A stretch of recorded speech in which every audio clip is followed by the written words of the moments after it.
Twelfth physics विद्युत चुंबकीय तरंगे इलेक्ट्रोमैग्नेटिक वेव्स के अंतर्गत हम बात करेंगे विद्युत चुंबकीय स्पेक्ट्रम पर। इलेक्ट्रोमैग्नेटिक स्पेक्ट्रम, जो विद्युत चुंबकीय तरंगे होती है अलग अलग टाइप्स की होती है। गामा किरणें होती है, एक्स किरणें होती है, पराबैंगनी किरणें होती है, दृश्य प्रकाश, अवरक्त प्रकाश, माइक्रो तरंगे और रेडियो तरंगे। तो ये जो विद्युत चुंबकीय तरंगे होती हैं, इनको अगर आप आवृत्ति के क्रम में इनका वर्गीकरण कर दो, इनका क्लासिफिकेशन कर दें अगर हम इनके फ्रीक्वेंसी के ऑर्डर में, तो फिर ये विद्युत चुंबकीय स्पेक्ट्रम कहेंगे हम उसको। तो वो जो वर्गीकरण होगा वो कहलाएगा विद्युत चुंबकीय स्पेक्ट्रम या इलेक्ट्रोमैग्नेटिक स्पेक्ट्रम। एक्चुअल क्या होता है कि ये जो विद्युत चुंबकीय तरंगे होती हैं, सभी प्रकार की तरंगों की बात हो रही है, तो जनरली इनके जो सामान्य गुणधर्म है वो एक जैसे होते हैं। निर्वात में गमन कर सकती है ना, ये इनका साधारण इनकी चाल जो है वो प्रकाश की चाल के तुल्य होती है ना। ये निर्वात में इनका वेग, इनकी चाल 3 × 10⁸ मीटर प्रति सेकंड होती है। परंतु जो आवृत्ति और तरंगदैर्घ्य की इनकी जो भिन्नता है, देखिए अभी ये फ्रीक्वेंसी में देख लीजिए, आवृत्ति में या तरंगदैर्घ्य में देख लीजिए, तो इनमें बहुत वेरिएशंस हैं। तो इनके जो निजी गुणधर्म हैं या पर्सनल प्रॉपर्टीज़ हैं वो अलग अलग हो जाती है। हालांकि इसमें जो स्पेक्ट्रम होता है उसमें जो दो पास की जो विद्युत चुंबकीय तरंगें होती हैं उनमें कोई विभाजक रेखा नहीं होती। मतलब जैसे गामा यहाँ तक आ गई है तो एक्स भी इसमें चल रही है इस रेंज में, तो विभाजक रेखा नहीं है, थोड़ा बहुत ओवरलैपिंग होता है। तो आइए हम विद्युत चुंबकीय स्पेक्ट्रम का अध्ययन एक एक करके करते हैं। अब इसमें सबसे पहले हम लेंगे रेडियो तरंगे, रेडियो वेव्स। जो रेडियो वेव्स हैं वो कैसे उत्पन्न होती? तो रेडियो तरंगे जो है चालक तारों में आवेश की त्वरित गति से उत्पन्न होती हैं। और इनकी सबसे बड़ी बात यह है कि विद्युत चुंबकीय स्पेक्ट्रम में सबसे कम फ्रीक्वेंसी, सबसे कम आवृत्ति रेडियो तरंगों की ही होती है। देखिए रेडियो तरंगे हो रही हैं, ये सबसे कम आवृत्ति की तरंगे, मतलब सबसे निचले भाग में, आप यहाँ नीचे की तरफ आपको दिखाई दे रही है। और इनकी तरंगदैर्घ्य सबसे ज़्यादा होती है। देखिए याद रखिएगा कि जिसकी आवृत्ति कम है उसकी तरंगदैर्घ्य ज़्यादा होगी, है ना, क्योंकि ν = c/λ होता है। तो आवृत्ति कम है तो तरंगदैर्घ्य क्या होगी? ज़्यादा होगी। तो जो रेडियो तरंगे उनकी आवृत्ति सबसे कम है विद्युत चुंबकीय स्पेक्ट्रम में, और उनकी तरंगदैर्घ्य सबसे अधिक है। ये ऑब्जेक्टिव के अंदर भी प्रश्न बन सकता है। इनका जो आवृत्ति परास है वो 500 किलोहर्ट्ज़ से 1000 मेगाहर्ट्ज़ तक होता है। तो ये तरंगदैर्घ्य इनकी 0.1 मीटर से अधिक होती है। और इसकी खोजकर्ता जो है वो मार्कोनी थे। तो रेडियो तरंगों की खोज मार्कोनी ने की थी। और ये रेडियो और दूरदर्शन की संचार प्रणालियों में इनका उपयोग होता है रेडियो तरंगों का। और जो FM रेडियो वगैरह हैं वो भी रेडियो तरंगों के अंतर्गत ही आते हैं।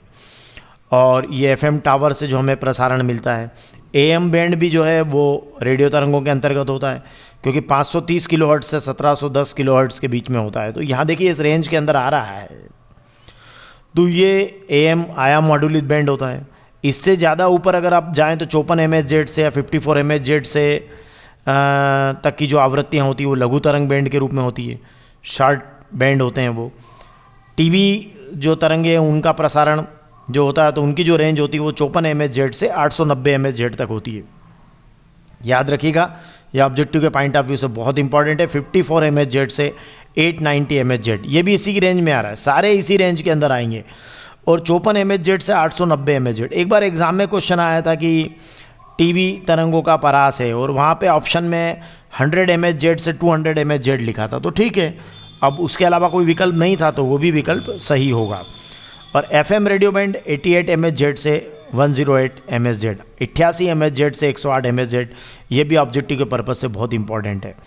और सेल्यूलर फ़ोनों में संदेश के लिए या जहाँ पर ज़्यादा फ्रीक्वेंसी की ज़रूरत है वहाँ UHF का भी उपयोग किया जाता है। तो ये हमारी रेडियो वेव्स हैं जिनका अलग अलग रेडियो और दूरदर्शन की संचार प्रणालियों में हम उपयोग करते हैं। और ये ख़ास बात इनकी होती कि इनकी तरंगदैर्घ्य चूँकि ज़्यादा है तो ये तरंगे डिफ्रैक्ट हो जाती है, मतलब विवर्तित भी हो जाती है। चलिए नेक्स्ट देखते हैं। दूसरा है सूक्ष्म तरंगे या माइक्रोवेव्स। इसका तो बहुत फेमस एग्जाम्पल हम लेते हैं, हम बहुत नाम लेते हैं आजकल माइक्रोवेव ओवन का, तो वो भी इसका बहुत बढ़िया एग्जाम्पल हो सकता है। ये माइक्रोवेव ओवन जो है इसका एग्जाम्पल है। और ये विशेष प्रकार की निर्वात नलिकाओं जिसे गन डायोड या मैग्नेट्रॉन कहते हैं उसके द्वारा उत्पन्न होती है।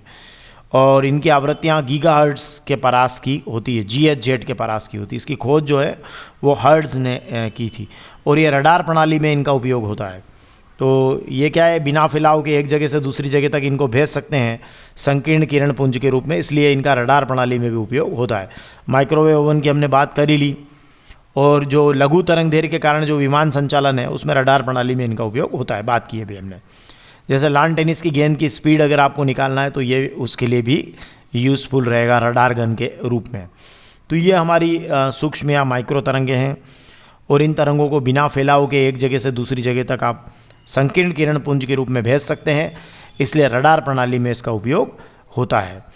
और आगे बढ़ते हैं हम। हमारी जो नेक्स्ट जो वेव्स हैं वो हैं अवरक्त तरंगे। इनमें गर्म करने का गुण पाया जाता है। ये गर्म पिंडों या अणुओं से उत्पन्न होती है और इनको कभी कभी ऊष्मा तरंगे भी कहते हैं। इनके खोजकर्ता विलियम हर्शेल हैं। विलियम हर्शेल ने इनकी खोज की थी। और अगर हम बात करें इनकी तो ये देखिए यहाँ पर ये रिमोट से ये जो टीवी को संचालित किया जा रहा है, तो रिमोट कंट्रोल की जो प्रणाली है ना, इलेक्ट्रॉनिक युक्तियों जैसे LED है, टीवी रिमोट कंट्रोल है, या अन्य प्रकार के रिमोट्स में इसका यूज़ होता है। और ये क्या होता है कि जो सूर्य का प्रकाश है उसमें जो दृश्य प्रकाश पृथ्वी पर आता है, तो जब पृथ्वी गर्म होती है तो उसके अधिकांश विकिरण अवरक्त क्षेत्र में पड़ते हैं। तो ये ग्रीन हाउस प्रभाव उत्पन्न करते हैं, क्योंकि फिर निचले वायुमंडल द्वारा ये अवरक्त विकिरण जो है वापस ऊपर नहीं जाने दिए जाते, तो ये पृथ्वी के वायुमंडल में बने रहते हैं। तो ग्रीन हाउस प्रभाव के लिए ये अवरक्त तरंगे जिम्मेदार होती है। और जो हमारे सैटेलाइट होते हैं उनमें भी इंफ्रारेड जो डिटेक्टर होते हैं वो लगे होते हैं, अवरक्त संसूचक लगे होते हैं। तो उनका उपयोग सैनिक उद्देश्यों और फसल की वृद्धि के प्रेक्षण में और अन्य जो हमारे ऑब्जर्वेशन है उनके लिए किया जाता है। और ये काय चिकित्सा जिसको फिजिकल थेरेपी भी कहते हैं उसमें भी इसका काम होता है। और भी एग्ज़ाम में पूछा जाता है कि अंधेरे में फोटोग्राफी या धुंध में फोटोग्राफी के लिए किसका यूज़ करते हैं, तो हम कह सकते हैं उनके लिए अवरक्त तरंगों का उपयोग किया जाता है। नेक्स्ट हमारा होता है दृश्य प्रकाश, जिसमें हम एक दूसरे को देख पाते हैं। तो हमारी नेत्र के लिए जो संवेदनशील प्रकाश है वो दृश्य प्रकाश है। इसकी खोज न्यूटन ने की थी और इसकी जो रेंज है वो हमें पता है 4000 एंगस्ट्राम से 7800 एंगस्ट्राम तक इसकी तरंग दैर्घ्य होती है। और 4000 एंगस्ट्राम जो है तरंग दैर्घ्य वो बैंगनी की होती है और 7800 लाल की होती है। तो तरंग दैर्घ्य का प्रकाश 700 से 400 नैनोमीटर।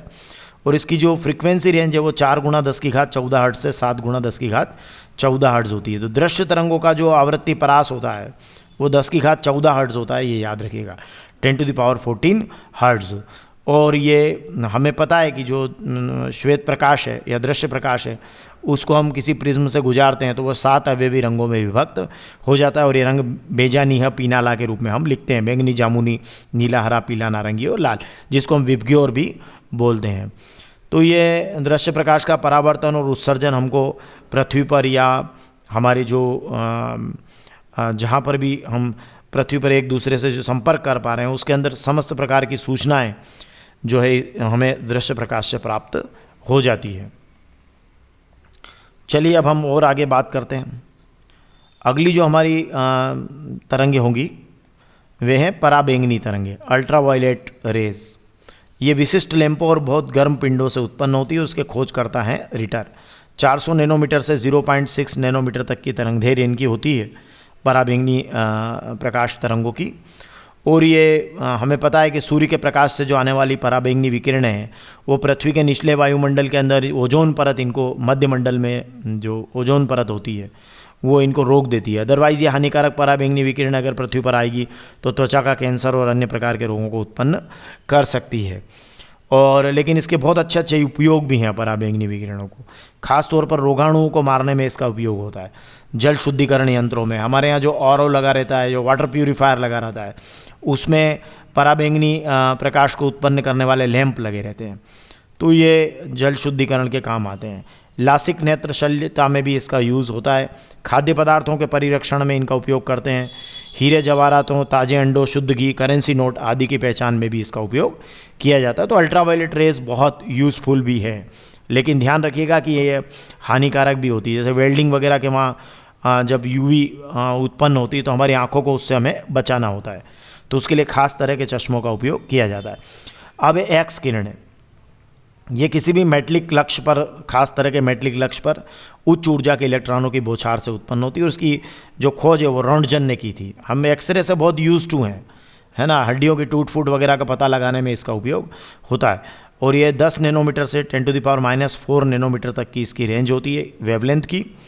और ये क्रिस्टल संरचना के अध्ययन में भी इसका उपयोग होता है, हड्डियों की टूट फूट के पता लगाने में, और कुछ खास तरह के कैंसर के उपचार में इसका उपयोग किया जाता है। फिर एक गामा किरणें। ये गामा किरणें जो है ये नाभिकों के रेडियो एक्टिव क्षय से आती है, उसके खोजकर्ता बेकुरेल है। और इनकी भेदन क्षमता बहुत उच्च होती है, मतलब ये विद्युत चुंबकीय स्पेक्ट्रम में सर्वाधिक आवृत्ति की तरंग हैं और सबसे कम तरंग दैर्घ्य इनकी होती है, लेकिन फ्रीक्वेंसी इनकी सबसे ज़्यादा होती है, मतलब सबसे ऊपर है देखिए आप फ्रीक्वेंसी में, लेकिन वेवलेंथ इनकी क्या है, कम हो जाती है। और ये इसके उपयोग जो है वो अवांछनीय कोशिकाओं को नष्ट करने में, कैंसर कोशिकाओं को नष्ट करने में, नाभिकीय स्ट्रक्चर्स का अध्ययन करने में भी इसका उपयोग किया जाता है। तो ये हमारे विद्युत चुंबकीय स्पेक्ट्रम के विभिन्न भाग हैं, और इन भागों को आप इस तरीके से तैयार करें कि इनके कम से कम 2 उपयोग खोजकर्ताओं के नाम या तरंग दैर्घ्य वगैरह इनके बारे में, और इनकी कुछ स्पेसिफिक बातें आप ज़रूर याद रख लीजिएगा। धन्यवाद।